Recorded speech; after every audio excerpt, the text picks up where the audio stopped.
Right now, in a hospital room, someone's mind is completely intact, but their body refuses to move. No speech, no gestures, just a perfectly clear consciousness locked inside a completely still physical frame. But right now, we also have patients in clinical settings who are playing chess and browsing the web. They aren't using a joystick or eye tracking. They are moving a cursor across a screen using nothing but their intention. This technology has already moved from the laboratory into the lives of human patients. For decades, biology and computation existed in entirely separate universes. You had the wet, chaotic, electrical soup of the human body on one side, and the dry, precise, logical architecture of silicon on the other. Normally, your spinal cord acts as the physical cable connecting your mind's electrical intentions to the outside world. When that bridge snaps, the signals have nowhere to go. The intellect is cut off from the physical environment.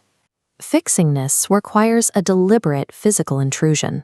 We have to bypass the damaged pathways of the body, enter the skull, and wire the mind's native electrical signals directly into a machine. This is the brain-computer interface. Deep inside your cortex, 86 billion neurons are suspended in fluid. Even when you are completely at rest, they hold a quiet, tense electrical charge, hovering right around -60 millivolts. It is a massive reservoir of stored energy waiting for a trigger. When a neuron decides to fire, tiny channels open on its surface. Sodium pours in, flipping the internal voltage from negative to positive in less than a millisecond. We call this an action potential, a spark. That spark races down a long biological cable called an axon. Because the axon is wrapped in a fatty insulator called myelin, the electrical signal doesn't travel smoothly.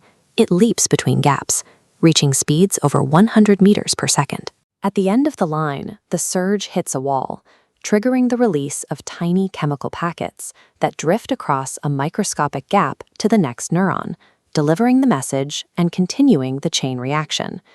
At the microscopic level, your brain doesn't traffic in words or images.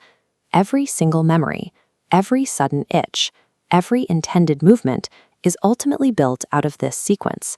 The native language of the mind is raw physical voltage. If you want to read a person's intention, you have to capture those specific microscopic sparks. You can place sensors on the outside of the scalp, but the skull acts like a thick wall. It's like trying to listen to a single specific conversation while standing outside a packed football stadium. You only hear the muffled roar of the crowd. To get data, you need proximity. You must breach the bone and place sensors adjacent to firing cells. Modern systems achieve this by using ultra-thin polymer threads, each thinner than human hair, laced with tiny electrodes.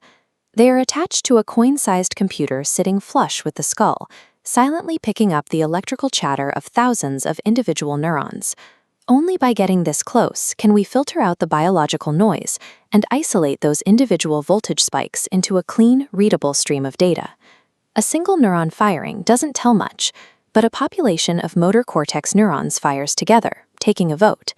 Adding hundreds of chaotic electrical vectors creates one clear mathematical arrow pointing the intended direction. Machine learning constantly translates this biological noise into a clean trajectory. In practice, this happens with a delay of less than 100 milliseconds. The patient thinks about moving their hand up into the right, and the computer cursor glides up into the right. To the user, it feels instantaneous. The hardware extracts the spark, and the software decodes it. We are literally converting a biological urge into digital physics. But extracting data is only half the equation. If we have high-density electrodes inside the cortex, we can run the current in reverse. We can move from reading the brain to actively writing back to it. By delivering precisely calibrated electrical pulses into the visual cortex, researchers can induce phosphenes, flashes of light. This creates the possibility of bypassing a broken optic nerve entirely and feeding visual data straight from a camera into the brain. Bidirectional flow turns the BCI into a synthetic sensory organ, feeding external information directly into the brain's neural circuits.